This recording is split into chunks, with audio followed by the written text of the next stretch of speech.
여호수아 23장 11절에서부터 16절까지 말씀입니다. 한 절씩 교독하겠습니다. 그러므로 스스로 조심하여 너희 하나님 여호와를 사랑하라.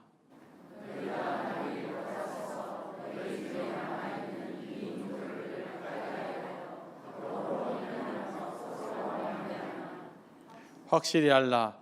너희 하나님 여호와께서 이 민족들을 너희 목전에서 다시는 쫓아내지 아니하시리니 그들이 너희에게 올무가 되며 덫이 되며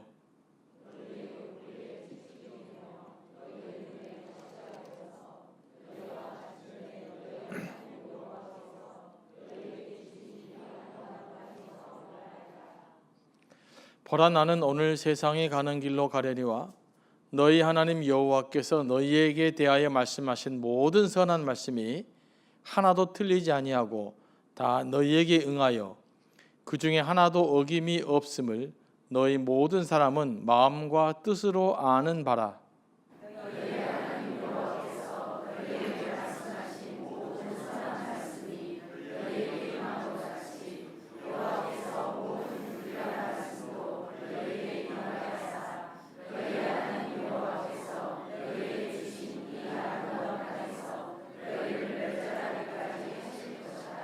다 같이. 만일 너희가 너희 하나님 여호와께서 너희에게 명령하신 언약을 범하고 가서 다른 신들을 섬겨 그들에게 절하면 여호와의 진노가 너희에게 미치리니 너희에게 주신 아름다운 땅에서 너희가 속히 멸망하리라 하니라. 아멘. 말씀을 위해서 기도합니다. 성령 하나님, 이 시간도 우리를 감동하여 주시고 우리에게 필요한 말씀으로 채워주시고 우리를 향한 주님의 음성 듣게 하여 주옵소서. 예수님의 이름으로 기도합니다. 아멘. 어떤 부인이 수첩에 항상 그 남편 사진을 놓고 다녔습니다. 친구들이 그 이유를 묻자 골치가 아픈 문제가 있을 때마다 이 사진만 보면 머리 아픈 것이 사라진다라고 말했습니다. 친구들이 보니까 너무 대단해요. 너는 어쩌면 그토록 남편을 사랑하느냐라고 했더니 이렇게 말합니다. 이 사진을 볼 때마다 이것보다 더 큰 문제가 세상에 또 있을까 싶어서. 여름이어서 한번 웃어보려고. 이보다는 말씀 카드를 갖고 다니는 게 더 좋겠죠. 여호수아는 이스라엘 백성을 향해서 우상을 숭배하지 말고 모세의 율법을 지키라고 권면합니다. 그러면서 하나님이 너희를 위해 싸워주실 거라고 말했죠. 그 결과 한 사람의 1000명을 쫓을 것이다. 다시 말해 일당 100이 아니라 일당 1000이 될 것이다 라고 말합니다. 그러면서 이 문제는 하나님 함께 하실 터니 너희는 뭐에 집중해야 된다? 이거 이야기하고 있는 거죠. 그러면 이스라엘 백성이 집중할 것이 뭐냐? 사실 반복적으로 이야기되고 있는 거예요.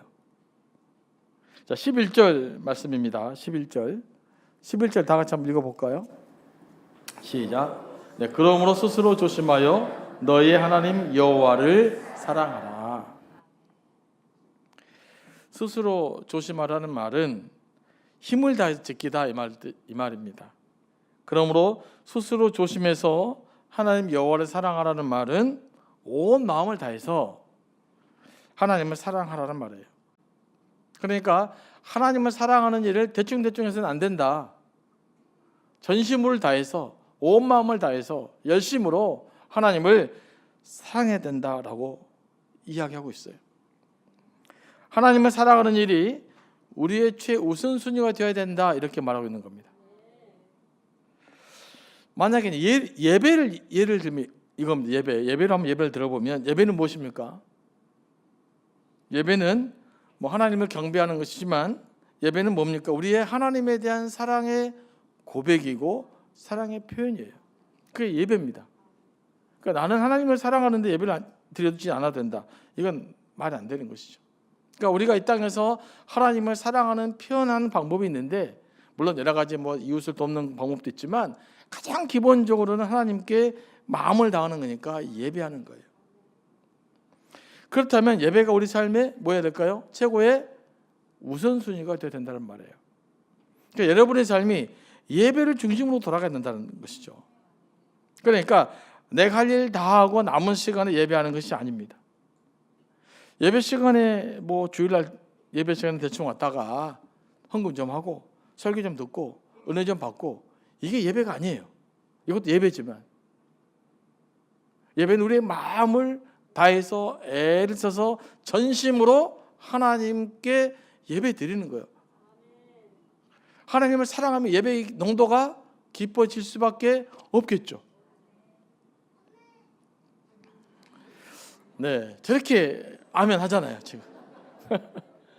수요일마다 계속 오면 좋겠어요. 네, 너무 은혜가 됩니다. 그래서 우리의 그 스케줄이 예배 중심으로 돌아가는 것이 바로 예배 중심적 삶이라고 그래요. 이거 하나님 사랑하는 방법이에요. 그러므로 우리가 드릴 예배는 친구와의 약속보다도 또 다른 사람과 약속보다도 더 우선순위에 있고 더 중요한 가치를 가지고 있어야 돼요. 과거에 뭐 골프 친 사람들에게 들은 이야기입니다. 자기 장례식 외에는 골프 약속을 하면 안 된다, 이런 말이 있다 그래요. 그래서 어떤 분이 하필 또 자기 골프 약속날 자기 부인이 죽었답니다. 왜 하필? 그래서 그럼에도 불구하고 골프 약속을 지키러 갔더니 아무도 안 왔더래요. 다른 친구들은 그 장례식 아니라고. 이게 이제 제가 무슨 칼럼을 보다가 골프 중독인가 취미인가 뭐 이런 부분에 대한 글이 있어 제가 읽어봤던 거예요. 물론 여러분 뭐 골프 치는 걸 비하한 건 아닙니다만은 그 골프 약속보다 중요해야 돼요. 예배가.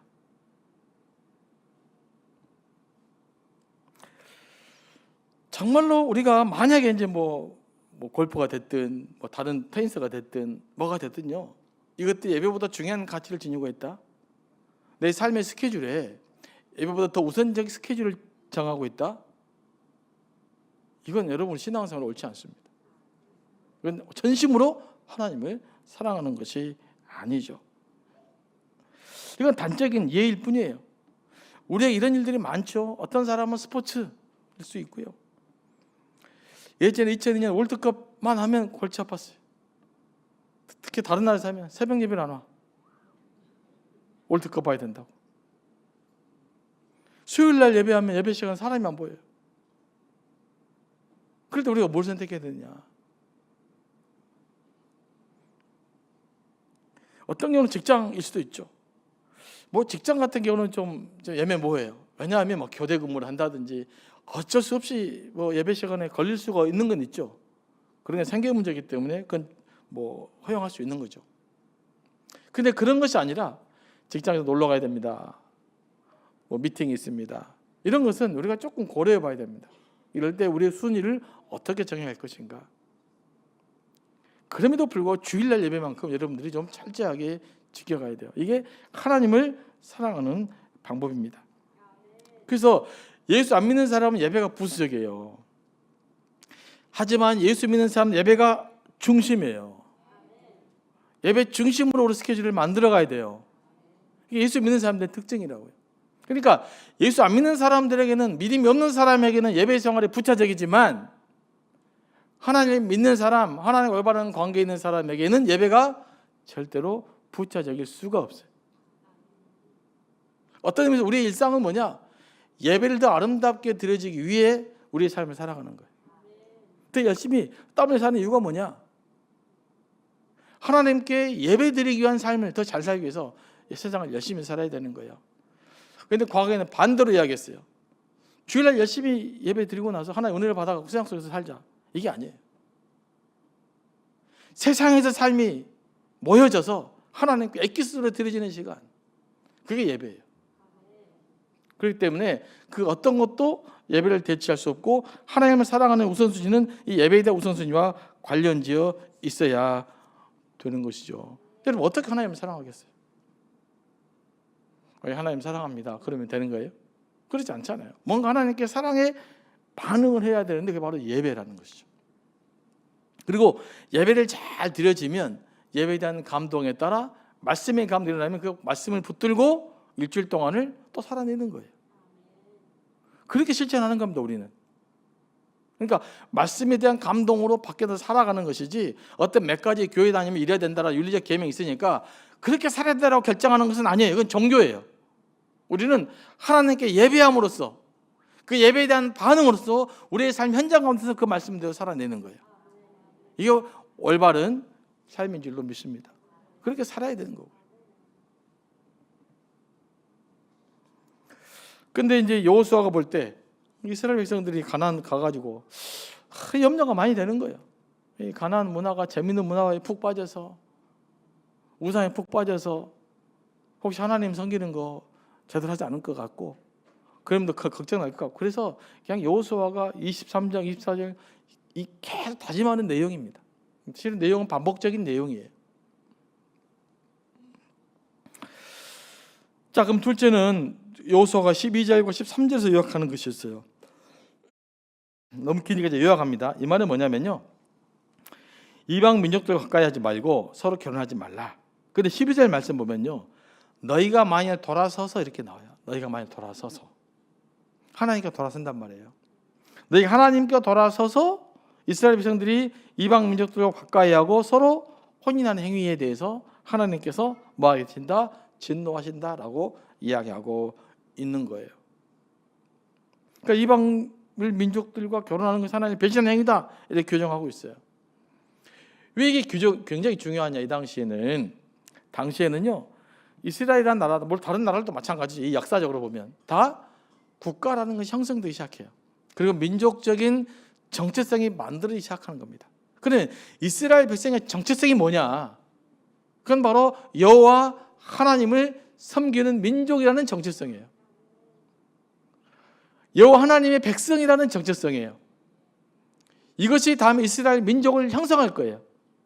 그러니까 이 민족의 토대, 이 정신, 이게 지금 확립이 안 되면 이스라엘은 역사 속에서 살아남을 수가 없게 되는 거예요. 그러면 이스라엘 민족이 역사 속에서 살아남으려면 어떻게 되느냐? 하나님의 백성이라는, 두 번째 모세 율법을 지킨다고 하는 그런 확실한 하나님의 백성으로서의 정체성을 지키고 살아야 되는 거예요. 그런데 이 시간 이게 흔들렸다. 그럼 오늘날 이스라엘은 존재하지 않게 되는 것이죠. 그래서 이 정체성이 중요한 시기였기 때문에 더욱이 다른 이웃들과 다른 백성들과 가까이 지내지도 말고 결혼도 하지 말라. 그러면 결혼하는 것이 뭐가 문제예요? 특별히. 자, 왜 결혼할까요? 이 말씀은요, 주로 남자들에 해당되는 말이에요. 이방 여인들 중에 참 아름답고 이쁜 여자가 있어. 그냥 그 사람하고 결혼하고 싶어. 그럼 그 뭐 때문이죠? 인간적인 나름대로 유익 때문이죠. 자기 즐거움 때문이죠. 그렇기 때문에 만약 하나님의 백성을 섬기는 그런 인간적인 욕망까지도 어떻게 된다? 절제할 수 있어야 된다라고 말한 거예요. 이게 이방 여인들과 결혼하지 말라는 뜻이에요. 그러니까 다 우리에게 적용해 볼 수 있잖아요. 우리는 자기 욕망대로 살고 싶잖아요. 그런데 때로 하나님을 위해서 내 욕망을 어떻게 된다? 절제해야 될 때가 있다는 거예요.